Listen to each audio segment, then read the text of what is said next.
अस्सलाम वालेकुम जी, हम जेंगो सीख रहे हैं और जेंगो के पिछले लेक्चर के अंदर हमने देखा था कि किस तरीके से हमारा होम पेज है एंड देन एडमिन पेज है। एडमिन पेज के अंदर हमने सुपर यूज़र क्रिएट करने के बाद हमने एक मॉडल क्रिएट किया था जिसका नाम है कोर्सेज़। कोर्सेज़ में अगर हम जाते हैं तो हमारे सामने कोर्सेज़ ऑब्जेक्ट था और यहाँ पे एक इमेज जब हम इस पे क्लिक करके इसे ओपन करने की कोशिश करते थे, तो यहाँ पे इसका पाथ जो है हमें नहीं मिलता था। अब हम इस पाथ को करेक्ट करने की कोशिश करेंगे। कमिंग बैक टू जेंगो, यहाँ पे अगर आप देखें तो हमने मॉडल को जब इमेज दी है, यानी कि कोई भी अगर यूज़र कोई इमेज अपलोड करता है यहाँ पे, तो वो इमेजेस के फ़ोल्डर के अंदर जानी चाहिए।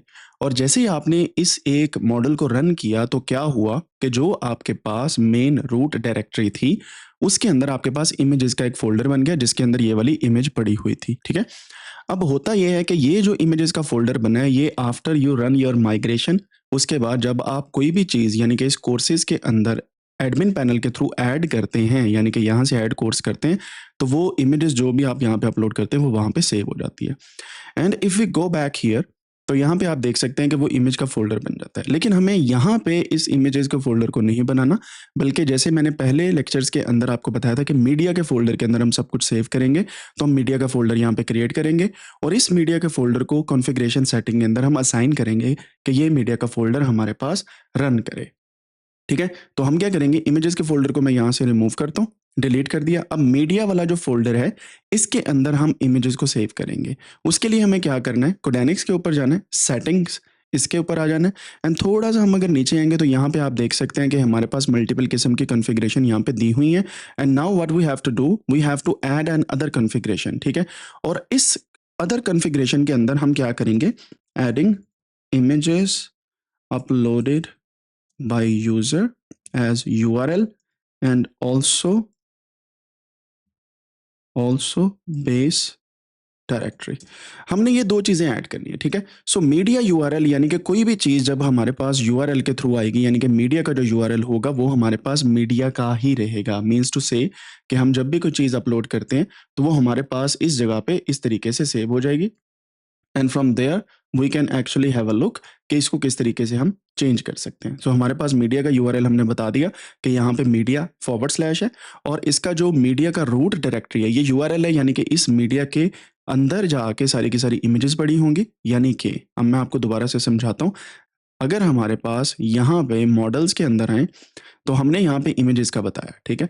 जब भी कोई चीज़ इमेजेस के फ़ोल्डर की आ रही है, तो ये मीडिया जो अपलोड हो रहा है, यानी कि मॉडल्स डॉट इमेज फ़ील्ड, हमने इसका यहाँ पे बता दिया कि इस यूआरएल के बाद है, यानी कि मीडिया के बाद इमेजेस आएँगी, ठीक है?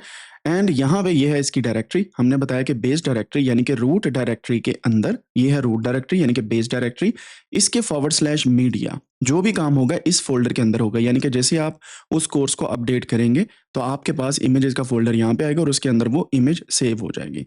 So this is one of the things जिसको आपने अप्लाई करना होता है। इसके अलावा सिंपली ये काम नहीं है कि आपने सिंपली इसे अप्लाई कर दिया एंड दैट्स इट और आपकी जो इमेज है वो यहाँ पे मैच कर गई है। आपने दोबारा से जाना है जनाब urls.py की फ़ाइल पे और आपने यूआरएल को भी यहाँ पे डिफ़ाइन करना होता है।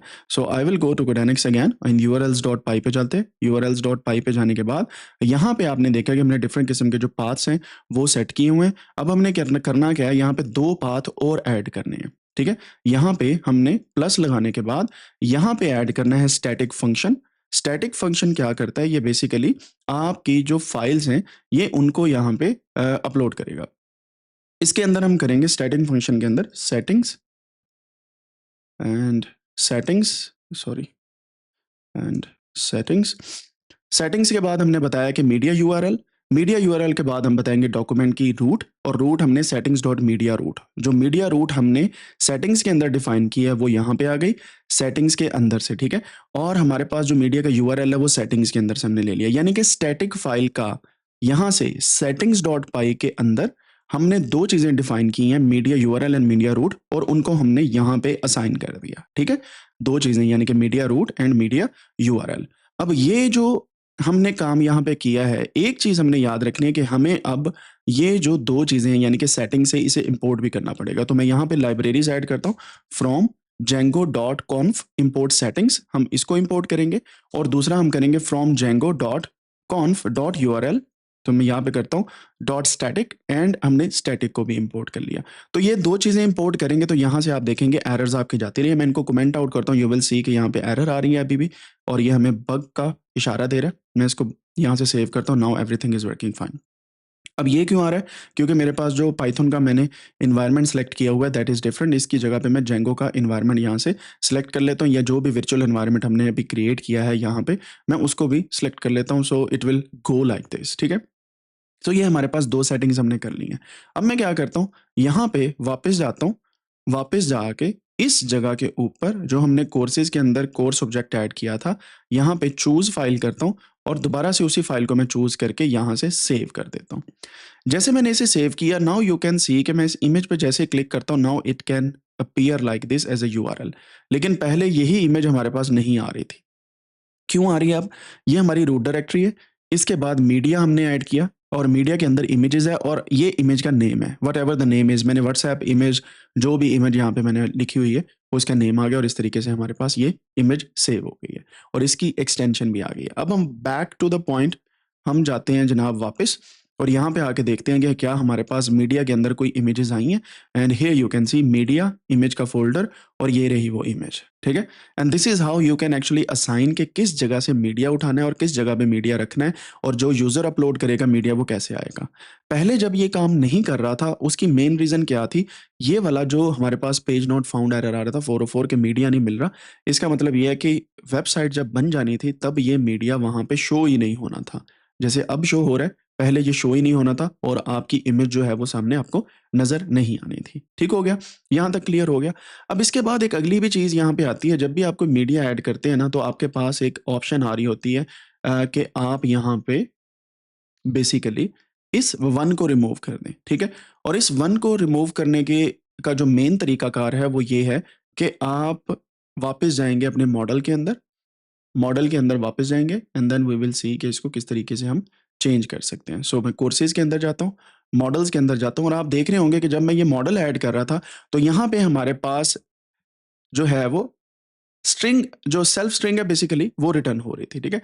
कि टाइटल जो है इसका सेल्फ टाइटल जो है वो एट द एंड हमारे पास रिटर्न हो रहा था। मैंने जैसे ही इसको किया, मैं वापस जाता हूँ, यहाँ से इसे रिफ्रेश करता हूँ, नाउ यू सी कि हमारे कोर्स का टाइटल रिटर्न हो रहा है, यानी कि ये टाइटल हम रिटर्न कर रहे हैं एट द एंड।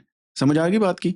अब ये जो बताने का मकसद ये है कि ये जो स्ट्रिंग यहाँ पे आती है वो सेल्फ स्ट्रिंग का टाइटल यहाँ पे रन कर देता है, यानी कि हमारे जो भी कोर्सेज़ यहाँ पे आ रहे हैं, जो हम ऐड कर रहे हैं, उनका टाइटल यहाँ पे आएगा। इस पे क्लिक करके आप देख सकते हैं कि यहाँ पे हमारे पास ये चीज़ें ऐड ऐड हो गई हैं। अब अगर मैं इसको कमेंट आउट करता हूँ तो क्या हो रहा था? ज़रा गौर से देखिएगा।